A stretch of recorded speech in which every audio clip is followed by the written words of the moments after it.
highlight reel, not a highlight reel, but a blooper thing. Blooper I don't ever or end plan a credits. blooper.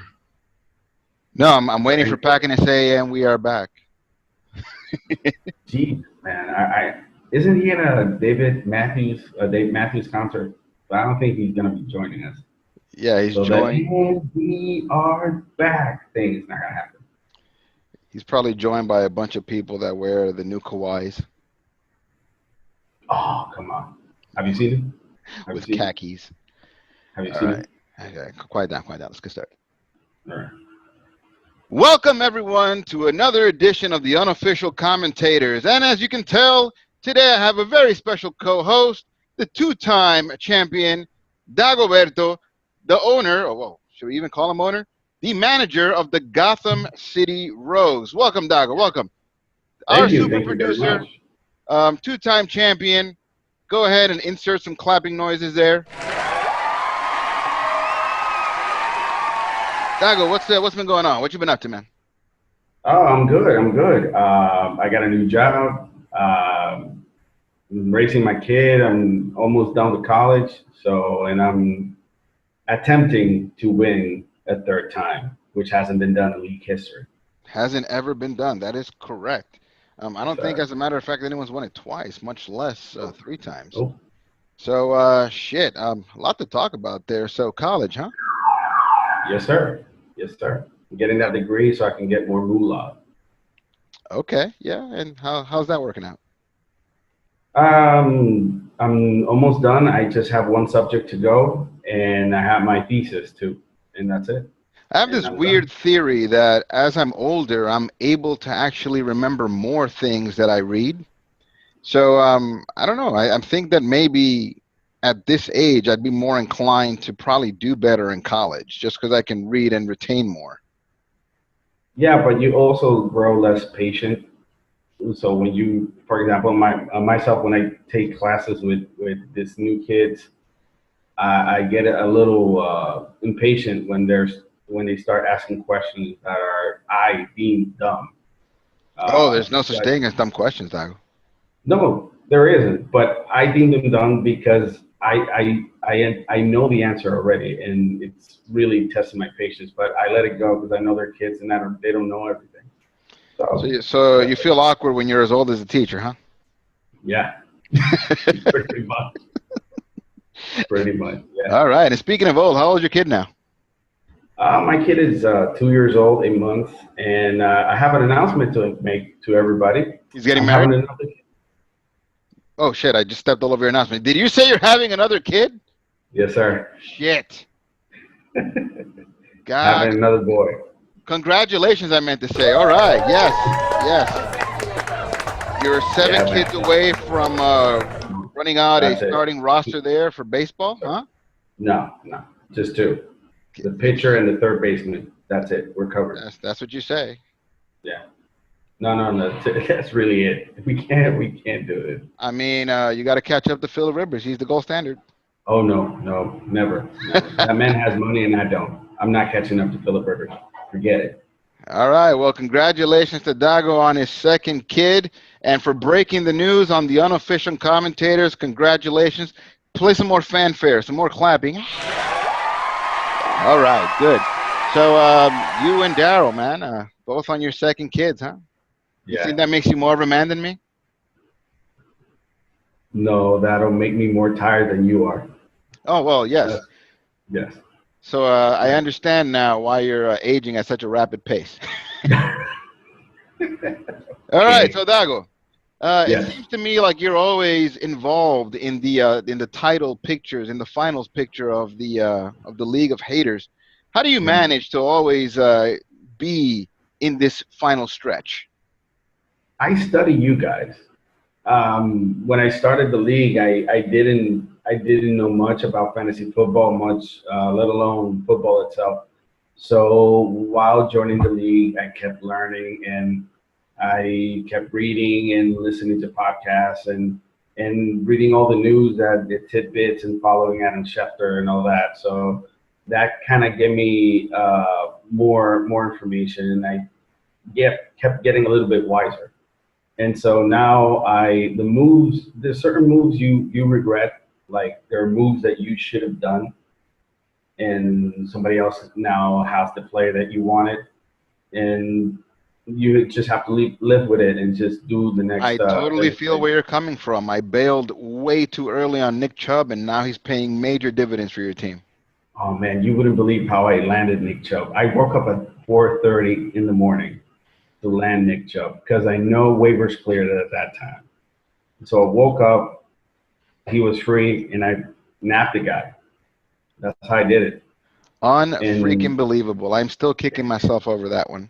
So, what would you yeah, say to certain detractors that say that you're kind of the San Antonio Spurs of the League of Haters? You always seem to be in the title picture, yet it's never too flashy. It's always kind of boring. You're, I mean, this year might be the exception, although the Spurs oftentimes they led the league in having the most games, the highest scores, i.e., having the most points per game. You had a lot of that this year, but outside of this year, it's just kind of a consistent, winning percentage. you just provided the answer, and I'm going to quote you: "Is consistency." Mm. You could have that one player that I mean can produce as many points. For example, look at Adeli. Adeli had Alvin Kamara for 4 straight weeks, and he had other players as well. But Kamara went on his production went on the landslide. And Unbelievable tear, but then an unbelievable downfall. exactly, and the same thing, for example, happened with Donnie. Donnie had a really hot streak, and then it kept winding down because aside from Todd Gurley, he didn't have as many players as he should have. He was counting on, for example, Mark Ingram, and so my ultimate fear is that I don't have a backup for any of the players that I have. So I'm constantly going through the waiver wires, see who's coming up, what's a guy that I have to watch out for, what's a guy that has a lot of buzz and I have to keep my eye on, and that's how I say in the game. You mentioned Adam Schefter. Who are some of these other sources that you listen to when it comes to podcasts? And by the way, I'll have you know, you better be listening to the unofficial commentators. I do listen to the unofficial commentators. For IDP, I read the IDP Guru, and Oh, there's some guys called the IDP guys. They have a lot of good info on in defensive players. You're gonna hate me for this, but I listen to Matthew Barry to be fantasy focused. I But don't I I don't don't hate necessarily listen you to what he for says. I don't begrudge you for listening to Matthew Berry. You can listen to what he has to say. I would just recommend you do the opposite. Yeah, there's times that I listen to what he says and I disregard it, but there's sometimes that he provides key information that you really have to filter it because there's times that he says, watch out for this key player. I was told that he's gonna come up and do certain stuff. For example, it happened to me 3 years in a row. It happened to me with Dion Lewis this year with Philip Lindsay, and I don't remember who was the other player, but he kept saying the same thing. Watch out for this player. He might blow up. They're looking at him. They like him, and that kind of talk, that kind of verbiage lets you know that you should really follow that guy to see what's going on with the player, because eventually they're going to be a star, a fantasy star, you know, and that could help you. What kind of Um, celebration do you have planned if you win a third title in the League of Haters? oh my God, I was already thinking of getting the John Cena intro and Okay. him and the audio from him saying the champ's still here. Oh, all right. So good for that. Let's talk draft. What's your drafting strategy? Tell me first five picks. Yeah, is there a modus operandi, or you just kind of Yes, there is a modus operandi. I notice I do a lot of mock drafts and I see that people just go after specific people in each round. But the thing that I wanted to focus on is that I don't have players going on the buy in the same week in your starting lineup. You shouldn't have more than one. Like one player that goes on that buy, so you can replace him with another one. week 5, the same thing. And you can have 2 at the most. That's what I do. I can't have like 2 players on week 8 or 2 players on 6 or whatever big week a lot of teams go in, because then the waiver wire is going to be crowded. It's not going to be as crowded, and you're not going to have as many options. So that's mostly what I do. And that's been my focus for the last 3 years. Very, very, very interesting. That's something to keep an eye on. So you draft around bye weeks. Yeah. I tried that one year, and it was actually my worst finish. I don't remember where it was, but I missed out on a lot of quality talent because of that. And in the end, Yeah. even when you draft around bye weeks, you can't predict which player is going to get hurt. So you No, missed obviously. out. You missed out on a quality name, and then you picked a player to avoid a certain bye week. This year, I actually felt that I was more comfortable just giving up that dreaded week, which would have been for me week 9. Just take Yes. the loss that week. But I was assuming Well, that my team was good enough to win all other 12 weeks, so I would have ended the year 12-1. Boy, was I wrong. yeah, and that happens. Another thing that I let go of is sometimes picking a quarterback. Like you can really let go of the quarterback, because there's a lot of quarterbacks, and throughout like the first 3 weeks, people like kind of go with the hot hand and they want to pick the next hot QB and let go another one. So it's a fool's goal of sorts, Fool's because errand. yeah, exactly. For example, I did not have a steady quarterback, so I picked Andy Dalton. Andy Dalton this year has been horrible. He had good weeks, he had very bad weeks, and No, no, no. I disagree. I don't think he's been horrible. I think he's been par for Andy Dalton standards. okay, I sure, mean, I can give you started that, off. but He started he off not be, hot. He he went had kind of 1 year. cold. He You know, really Andy does Dalton. depend. Hey, I'm talking here. Sorry. So he started hot, then he goes a little cold. His production really does depend a lot on AJ Green, and then he got Mhm. injured. To me, that's par for Andy Dalton. Yeah, but he also had weeks where you expected him to like break out and you get like 9 points. And then there's Yeah, weeks where that's you expect him to something. do anything. He really goes out. He really goes out and gives you a 19, 20 points.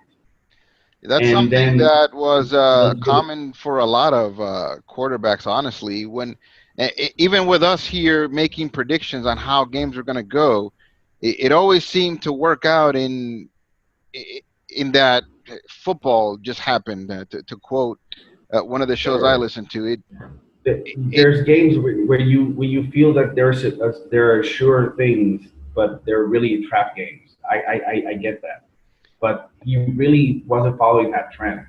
Like he really had a game where you expected him to go really, really nuts, and then you got 9. I got 9 points. That's all I got from him. Like he was playing against the Buccaneers, and the Buccaneers defense is absolute trash. But that week they showed up. they're infected assholes, is what they are. Exactly. All right, So yeah, sorry.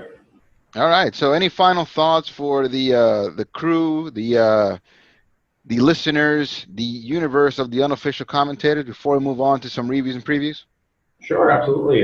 First of all, please follow us. We need them subscribers. We Yes. need you if you want to get our latest episode without getting it from me or Nueve Ocho or Paki. Just subscribe and get it first, or follow us on Twitter, or go into Instagram. You can get it there. Also, this year the league has been very, very fun. Like we got the Daphne bit, and that was great. We had the Chuck Reyes bit when he went off at Donnie. I mean, that was priceless, and that was one episode. So this year the league has been outstanding. Well, that was one episode of the unofficial commentators, but that's been an ongoing issue the whole year. The uh, Yeah. the the, the Daphne Joel Paki Oh man, threesome there. let's Um, go. For me, that's gold. That's producer gold. You have no Those idea. those Chef Reyes. Duran. I imagine him like lit cigarette, just ranting pessimistically. Uh, yeah, cousin Juan just being way too loyal. Gary playing his mind games. Daryl trolling everyone while having the worst season. The introduction of El Perro del Llano, man, it has been a The I bark wanna, sound. it's been a roller coaster, honestly. Yeah, yeah. It's been great. I can't complain. As a producer, I can't complain. I don't know about y'all, but I can't complain. All I right, love it. so we're gonna call that a wrap for the new unofficial commentators interview series, and we're gonna move on to some matchups. But Sure. before we do matchups, why are you opening them? You're supposed to be closing them. Matchups. Like this? Let's That's insane. like matches on one No, hand, it's like opposites on the this. other, and we put them together. Because they appear from your hand, bruh. Yeah, like I've been taking match on this hand and up on this hand and putting them together. Matchups. no. All right, Why? so let's briefly touch on some of the games that happened last week. Absolutely. All right, so Gotham City Rogues, a team managed by my co-host today, Dago Culoancho. I'm sorry, I mean Dago, Hey, the Gotham City Rogues. He that's went up your against that's your Alien other 5. co-host. You better give me some respect. You better put some respect on my name, man. He played against El Papa de Daphne. This Yes. was a closer matchup than I expected, quite honestly. Yeah. Yeah. El Papa de Daphne. I thought you'd win. I thought you'd win by a lot more. I thought it was more of an uphill challenge, but I guess things like this are going to happen when you only get 1.5 points out of players like Calvin Ridley, and 6 points out of Tyler Boyd, and only Oh my three God. measly points from your kicker. Yeah, I mean that game, it felt like you were going to get more points at a Fairbairn. Granted, he gave me 21 weeks, so I can't really ask him to do that every time around. But Calvin Ridley was really my fault. I should not have started him instead of going with Curtis Samuel, who really had the hot hand, and he really got the targets from Cam. I mean, he's been getting more targets. He's been getting more steady targets than DJ Moore, and obviously the other punches. And with the exit of Greg Olson due to injury, I mean, it's all the more reason to start him. But yet I didn't. I was lucky that my opponent had a really sucky time at running back because Tevin Coleman was absolute trash. Gave him 4.60 points. And then Sutton, who I don't know if I would have started him, but granted, I don't think he has anything else on his bench. But Sutton with Case Keenum as a quarterback, I don't think I would trust any receiver from Denver Broncos. I don't know about you, but I feel that way. Honestly, I think it was too much of a gamble. You don't know what he was. You understand that he's taking, or you're expecting him to take the role vacated by Emmanuel Sanders. But what if that's not the case? And that was what happened here. It wasn't the case. I don't fault him though. I understand that it was Denver going up against San Francisco. They're not a defense that you were going to write home about. But Mm-hmm. there is there's a clear distinction there between the relationship of Jameis Winston and Cameron Braid that there isn't with Keenum and Sutton. So I Yeah, probably would have started Braid, but then again, the matchup was just too juicy against San Francisco. You're going to take that a nine tight times end, out of 10. versus New Orleans. I don't think that was any juicier than Yeah, San Francisco. it looks like it was just a matter of the matchup. And quite honestly, Cameron Brake got 2 touchdowns. It's not like he lit up the world. 2 catches, two No, touchdowns, a no, and total of you're 12 right, yards. but it could have helped him more than the 2 points he got from Sutton. That's all I'm saying. That's my Yeah, argument but there. you tossed the flex spot because you didn't get any points out of your flex spot either. Tevin Coleman really hurt him. Mike Evans not living up to his usual Mike Evans standards. Yeah, that kind of hurt him as But well. you know the New Orleans defense was all over him, so he wasn't going to get that many targets. And I really expected a bounce back from Mike Evans. I mean, given the fact that he only had 6 fantasy points against Carolina the week before, I thought he'd be back. I'm glad that you listened to the unofficial commentators and started Jameis Winston. I honestly thought this was going to be more of a shootout. It didn't work out that You way. know, Dak Prescott actually gave you more points, but you didn't find that out until the end either. Like no, it not took really. that And last it touchdown wasn't. pass to put him over. Yeah, and it wasn't a given. But the thing is that for the last 2 weeks, every team that goes against New Orleans has been said that it's a shootout, and yet it absolutely feels like a trap game. And you know that. You know it doesn't feel like a. I mean, for example, Jameis Winston is going to break out and go apeshit against New Orleans, and you expected obviously Drew Brees to lit their ass on fire, and that never happened. Oh, no. I don't know who expected that. If you listen to the official commentator, he told you he's going to be playing in Tampa, not at home, not in a dome, Oh yeah, the possible rain. I know. I rainy remember. weather. Yep. I have to listen to you guys because I have to edit it. You know. All right. Well, you have a tough task ahead of you this week. It looks like Melvin Gordon might not make it, so let's keep an eye on that situation. Let's talk about the other game that took place this week. Straight out of Goffton beats Gin and Druce, 109 points to 77. This turned out to be the biggest blowout of the game, and all things considered, this was a very winnable game for Gin and Druce. Wow, I mean, just some poor choices here in starting. First of all, the poorest of poor choices. And again, Donnie, none of us blame you here. Like, none of us could have seen this happening. But all things considered, I don't know that I. You can't blame him, really. You can't blame him because if we go to his bench, let's go to his bench really quick. I don't want to take some time.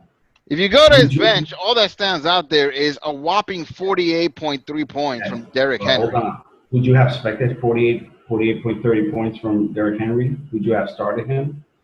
True, I would have not, but I personally, I expected Austin Eckler to have a better game than Justin Jackson. So that's just me. No, and that one's a given. But here's the thing. For example, let's go. That's why I said let's go to his bench. Josh Doctson. Would you have expected 10 points from him? No. Would you have started him? No. No, I actually told him to sit him. Exactly. And the matchup said that Tre'Quan Smith against Tampa Bay was going to go apeshit as well, and that never happened. So it was really a gamble of sorts, like you said with me. So it wasn't like he had clear choices to go with. Well, you gambled, you played, you lost. Thank you for playing this season, Donnie. Honestly, I mean, 77 points is well below your average. And had your players simply met their expectations, you would have been in the next round. You would have upset Gary. Gary had an awful outing by most, I say most of his Los Angeles Rams. Negative points by Jared Goff. I'm unsure of the final number, but 4 interceptions and a fumble for Jared Goff. There was a point there where they were trading interceptions. Like in back-to-back plays, the Bears and the Rams traded interceptions. No passing touchdowns, only 180 yards, well below his projection.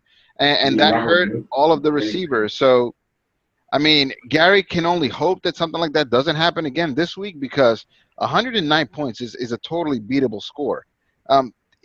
You got bailed out by the fact that, Donnie only gets you 1 point. Tre'Quan Smith gives you 0.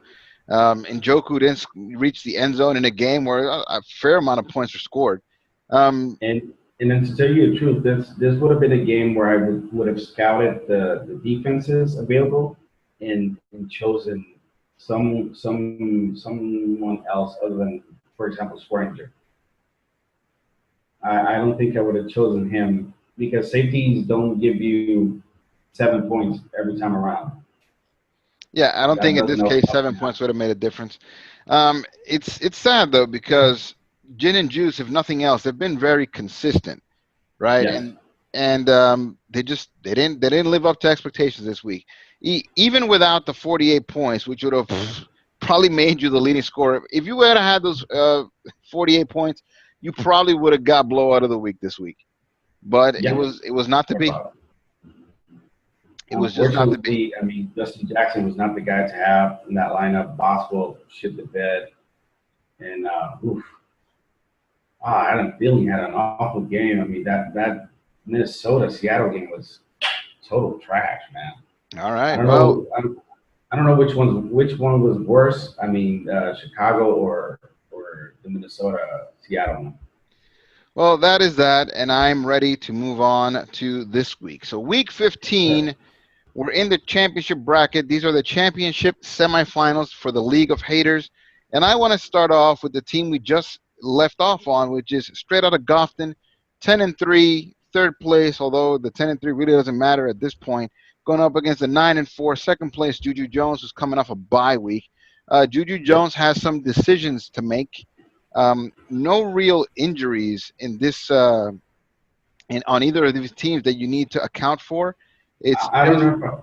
I don't know. I'm sorry. I don't know if I would say no real injuries, but I mean, Kerryon Johnson has been out for the last 3 weeks, so that's something to look at. true. But even if I wouldn't consider starting Kerryon Johnson. Well, tell me, do you want to talk about Juju Jones, or you Yeah, want to give sure. me? Let's go for it. I mean, he pretty much has his lineup set, which is a miracle all in itself.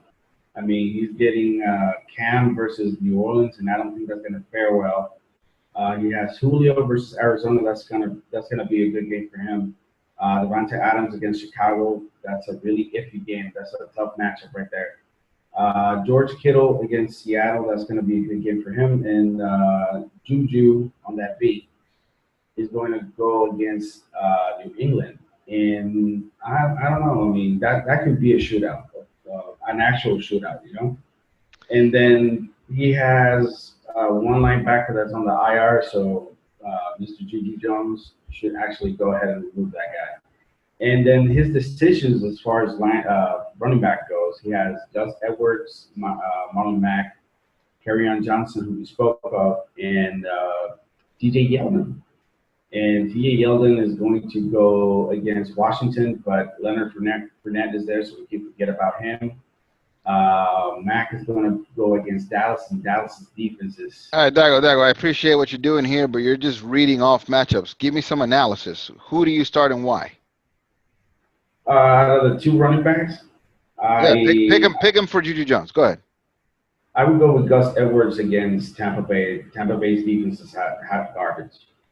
And the tough decision here is between, obviously, Marlon Mack against Dallas. And Dallas's defense has been really, really good for the last 2-3 matchups.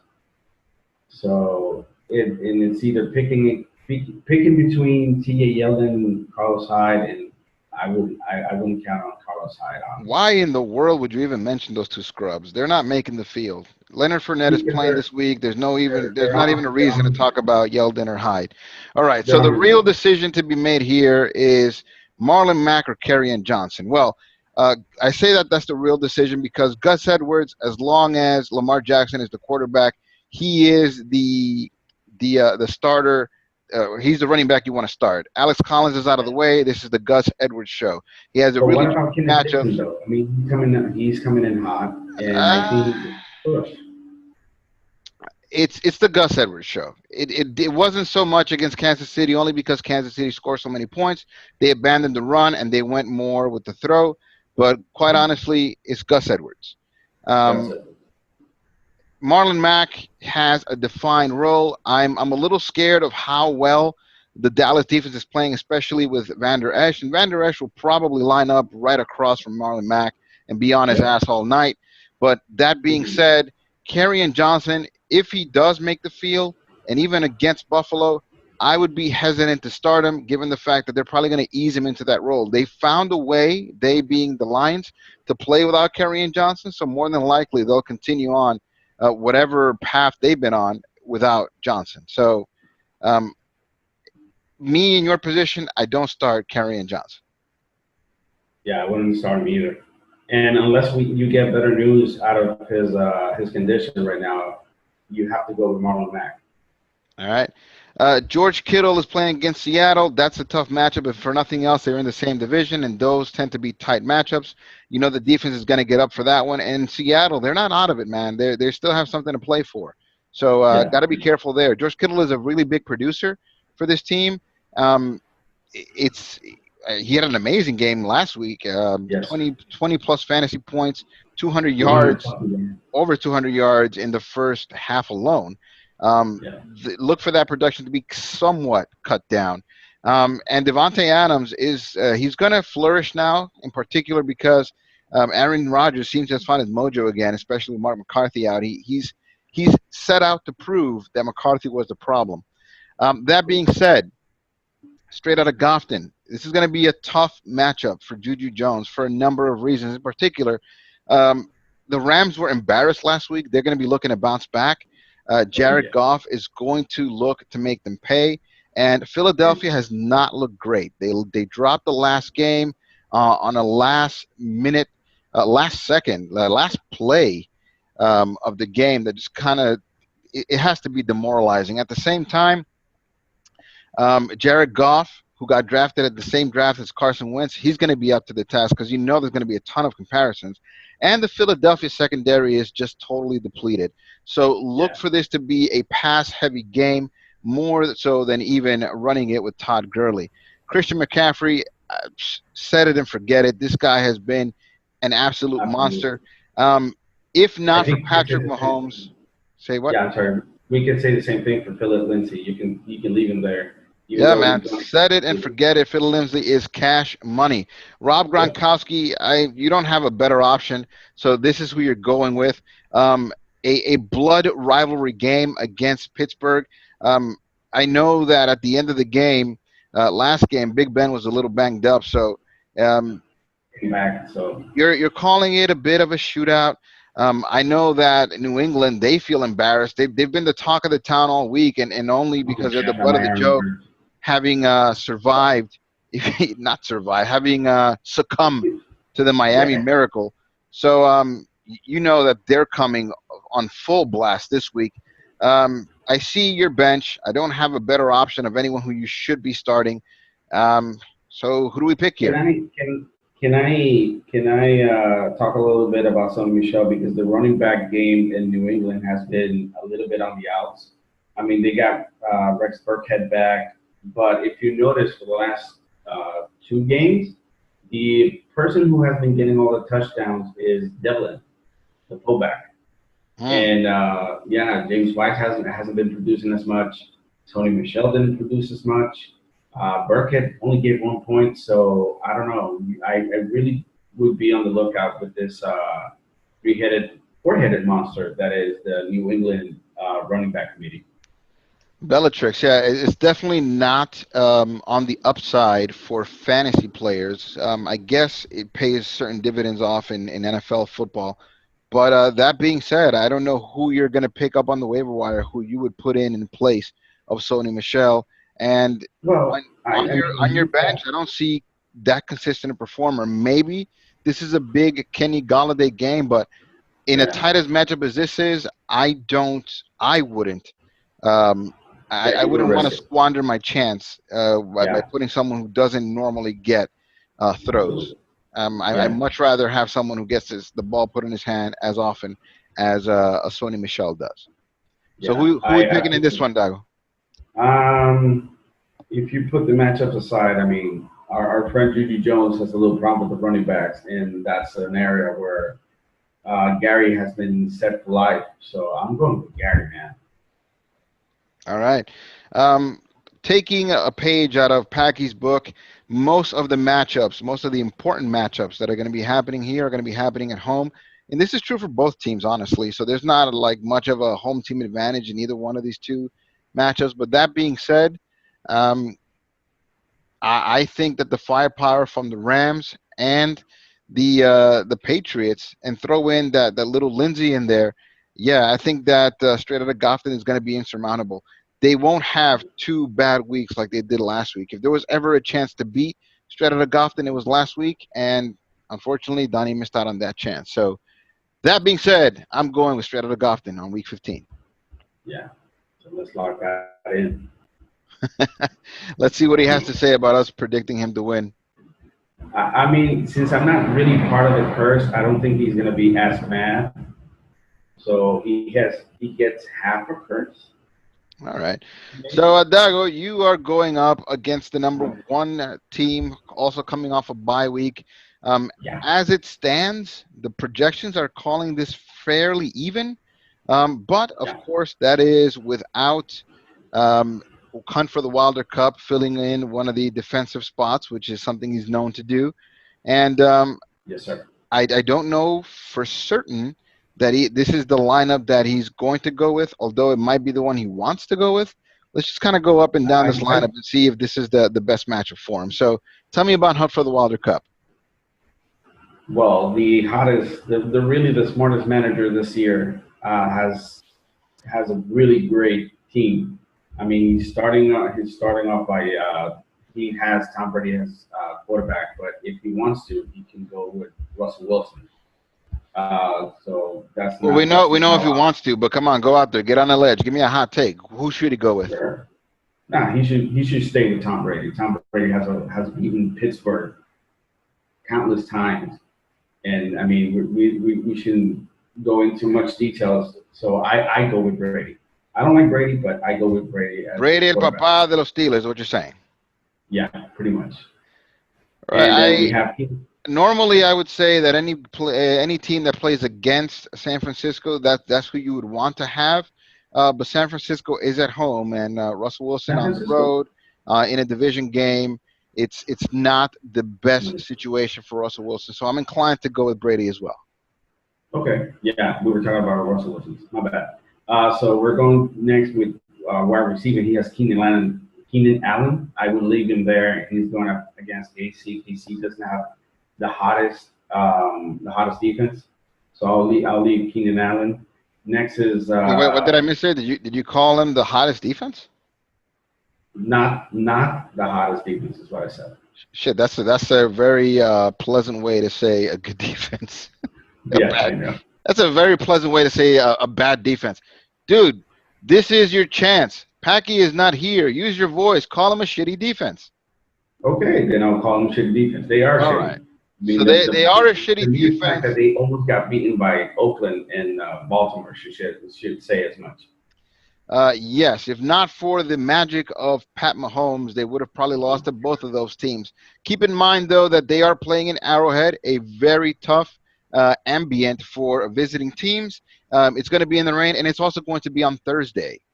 So watch out for that. So Yeah, anything. I heard you say anything can happen on Thursday. So, magic happens on Thursday. That's right. Next up, wide receiver. He has Tom Brady's errand boy, Julian Edelman. So I can stick with Edelman right there. And his running backs are James White, who is the pass catching running back for New England, but he's on the outs for the last couple of weeks. I mean, I've seen him trend downwards. So I don't know. I mean, if we go to his bench, he has Adrian Peterson. You can put Adrian Peterson, but the problem is that AP is going against Jacksonville. But I mean, Jacksonville got run over by Derrick Henry, so why not take a chance and put him in there? Are you still scared of Jacksonville? No. Yeah, I don't think Not so. really. Yeah. In general, as a defense, I'm not scared of Jacksonville anymore. I also don't think they're playing for much, so yeah, I'm not scared of that. But I think that it's James White over Adrian Peterson, just on the fact that Adrian Peterson is not very consistent. Yeah. Absolutely. 2 games ago, he had a stunning 90-yard run. Great run. By all intents and purposes, it was a great run. But he only had 9 carries. And then this last game against the Giants can't tackle worth a shit. But they got down so big that they were passing heavy, and he only got 10 attempts on that one. And in total, only 16 yards. That's not looking good for a guy who's trying to go for the all-time rushing yards. I mean, the thing is that the offensive line in Washington is decimated as well. So like the whole team, they have like 18 people on I IR. don't know that to be so. I just think that the quarterback situation is so goddamn bad that why would we even care about guarding anything else? Just True. focus all your attention on the running, and then even when Washington knows that they're focusing on the running and they try to pass, who is delivering these passes? Mark Yeah. Sanchez and Josh Johnson. These are terrible choices. And I don't think Mark Sanchez is going to start the next game with how Doesn't matter. awful. Yeah. Doesn't matter. It's just a True. terrible situation for Adrian Peterson. Sadly, he was on a bit of a tear. It was going pretty good for him, but no, in the end, Yeah. it didn't work out that way.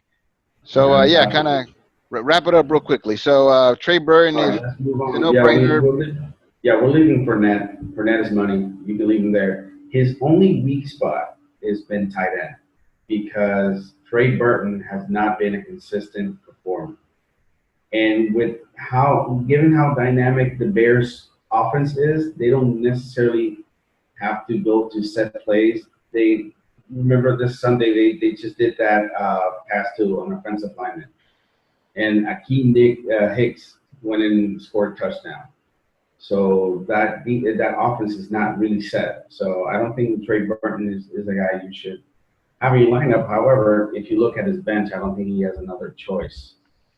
Well, there's Evan Ingram if He recently Odell. picked up Evan Ingram, but yes, a lot of it has to do with whether or not Odell Beckham is back. Evan Ingram had his best games last year when Beckham was injured, Yeah, and they're going up against Tennessee. Tennessee, I've always thought was a very good defense, so I don't know that but I I want to mean, start Evan I don't Ingram know because necessarily the against. thing is that Tennessee has this thing where they show up in some random games and then their defense just collapses in the next. Well, So I Tennessee has given up the absolute fewest fantasy points to all tight ends. Take that for well, there you whatever go. it's worth. Yeah, I'll take it for that. That's worth a lot actually. And All right. then you have Michael Thomas in against Carolina, and I will leave him there. Michael Thomas is money. He gets all the attention from Drew Brees whenever Drew Brees has his passing on the zone. And then you Uh, have to yes, I get where you're coming from. He's the number one receiver for Drew Brees, but I don't know if that's necessarily so. In a game where he just kind of stomped against Atlanta, he didn't catch a touchdown. He looked awful against Dallas, but that wasn't really Michael Thomas's fault. And then no, last week he had plenty of catches, 11, 98 yards, couldn't find the end zone against Tampa Bay. That's all right. They are playing against Carolina. There's a chance that they'll play again in the rain, and they're playing on the road. Um, New Orleans does have a they lot to just prove, though. But even with yeah, they all, lost. yeah, even with They everything stacked lost. against him, I would still go Michael Thomas there. He's a much better than average receiver. Yeah, and yeah, that's All right, pretty well much that's it. I that. mean, if you go to yeah, that's that. You go to this bench, then it's DJ Moore, and I don't think you want to go there right now. Yeah, we don't give a shit about his bench. All right, moving on. All right, so we're talking about the Gotham City Rogues. You have a choice to make, as is the case every week. This time you're selecting between Dak Prescott on the road and Jameis Winston. Um, Mm-hmm. this is actually a week where I would advocate for Dak Prescott, um, which probably means Jameis Winston is going to ball hard. But Jameis Winston is going on the road against Baltimore, not favorable conditions, so Yeah, I would not start him. Tyler Boyd, shit, you are slim pickings at at the wide receiver at position, I receiver. know. Yeah, I I don't. I tried don't. everything possible. I mean, I tried everything I could. In that, Tyler Boyd is the most that I could come up with. But I know that was my doing this year because I drafted. I mean, Marvin Jones, who didn't have the best year, and I don't remember who else. Oh, Marquise Goodwin, who sucked. Oh, Goodwin sucked, and Jones, he was on and off, but ultimately he got injured. So you're basically you made the playoffs on the will and the drive of Nick Chubb and Melvin Gordon, and man, did they pick a That bad hurt. time to kind of depart your team. Yeah, Melvin Gordon, questionable. He didn't play last week. Questionable to return, but it's a Thursday night game. It's a division game. It's an important game, but it's a game that I don't think the Chargers are going to win. So even putting in Melvin Gordon, I don't think gives him the edge. So why even risk it? I know you have him in your starting lineup, and he is projecting a lot of fantasy points if he plays, primarily because of two things. First, they expect rain in Kansas City, so probably more handoffs than passes. And Yeah. secondly, we know that the Chiefs' defense is really bad. But again, playing on the road, division game, Kansas They City. don't want to risk it. I know. I understand. I All put him right. in there because you gotta have hopes. I hope, and that's what I have. So I'm just crossing my fingers. Let's see if he plays. Hopefully he does. Let's see how well Nick Chubb favors in Denver, playing in the Mile High Stadium. I Yeah. want to see how Baker Mayfield looks against the pass rushing acumen of players like Von Miller. That being And Brandon said, though, Sharp. he's projecting 14 points, largely because of the fact that Nick Chubb is just so damn awesome. He really is good. I mean, he has scored touchdowns in his last 5 games. Um, not getting to 100 yards, but getting plenty of carries to make up for the fact. And he's getting passes too because he's cutting into Duke Johnson's job as well. Oh yeah, he's an every down back, and I Yeah. didn't expect him to be this good, this prominent, this quickly, but that is the Absolutely. case. The only Exactly. thing that you really need to kind of watch out for is whether or not they actually decide that that Melvin Gordon is going to make the field, and if not, Yeah. then we want to pivot your attention to Matt Breida. Matt Breida is not in a really good matchup either against Seattle, but at least he's playing at home. So Yeah. you got to like that, Yes, sir. and I like him over Doug Martin for sure. So Yeah. But yeah, Doug Martin got me 9 points. He got me some help. it's kind of between that, and honestly, as much as I may be down on Doug Martin, I don't know that I'm not starting Curtis Samuel in place of Tyler Boyd, and then just putting in another running back at your flex. That may. I could do that, but depends on what I can find on the waiver wire this week. I got some picks Oh that I want to make, man, and dude, I'm I, rooting for you. I hope that pays off. But to put a player from the waiver wire in a championship semifinal is a risky play. But then again, totally. who the hell am I? You're the guy that's in the finals. Looks like every year upon year. So wishing you the best. I mean, even the year where you forgot to start your your quarterback, you still somehow found the way to win a championship. So kudos, man, kudos. All right. Thank So you. that being said, who you picking this week? I'm picking me because Fuck it's yes, you're me. picking you. I'm picking What the me. hell? I mean, Why I the know hell I would got you a not pick you? I got a monster. This is the David and Goliath fight. But if I study my matchup right, I think I can take it. Ah, yes, this is going to be a tight one, but I think in the end, unfortunately, I'm going to root against you, Dago. I'm going to go with Hunt for the Wilder Cup. You call them the smartest team this year. They've been hawking that wire. I do want to see what ends up happening with the tweaks you make to your lineup, and I think that ultimately. Hunt for the Wilder Cup is going to have to sub in a player and his defense. He's not going to be able to win with that empty spot. Um, Yeah, I but mean, I think at a point we kind of copy our tactics because I seen him do stuff.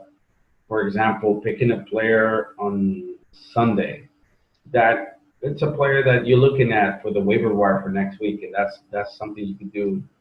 I don't know how Yahoo allows it, but you could like from your bench drop somebody that already played and pick somebody that hasn't played. You're not gonna put him in your lineup, but it's somebody that you're looking at for the waiver wire for next week, and yeah, that's we're gonna have to check that. A player who has already played shouldn't be allowed to be dropped that same week and but then not from replaced your with someone. not from your starting lineup No, though. I understand, but if they already played, they shouldn't be allowed to do so.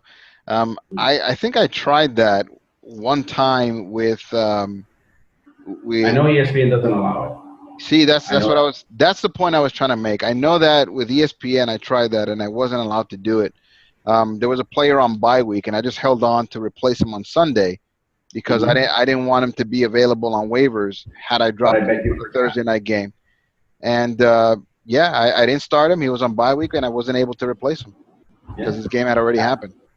And that exact scenario happened to me last night because Doug Baldwin was not going to be able to play, and I was trying to pull off the same trickery in ESPN, and I wasn't able to do it. Hmm. Well, now. Well, something to watch out for next year. We got to keep an eye on that situation and see how it goes. All right. Well, that being said, I'm picking Hunt for the Wilder Cup. Dude, it was a pleasure hanging out with you today. I hope that the people enjoy our interview series. I hope to do a lot of that. Hopefully, in the coming years, we get some more guests of the League of Haters to come on and share their thoughts. And I'll make sure to have some goofy questions lined up for them. And Yeah, man. shout out to Paki who couldn't make it. He for sure wanted to be mentioned. Why was it again that he couldn't make it? I think, and don't quote me on this, but I think he's out in the streets of Philadelphia dressed as Daphne. Dress F Daphne, and he told me he was going to be at a concert. I know that he's been to Katy Perry concerts in the past. What, Dress, what was dress what was as this one for? Daphne at the concert. Dave Matthews. Dave Matthews. So I picture Paki in his khakis, wearing some New Balance sneakers, and a Horse tucked-in handle. polo shirt. But Horse handle. he popped his collar to be cool. Jesus, that's a horrible image. All right, dude. So let's end it on that note, and let's see how all of the chips fall next week. Remember to follow the unofficial commentators on YouTube, at unofficial commentators on the Instagram, at Sir. UC_podcast on Twitter. And yep. Let's just let's see where we land next week, and we'll be talking about what the finals is going to be. Good luck to you, Dago. I hope whatever moves you end up making pay off. And shit, why not? I'd love to have you back next week, even if Paki shows up. All right, I'll try to make it. All right, guys. Thank you for watching this episode of the Unofficial Commentator. Stay tuned to see what happens in the semifinals. Peace out.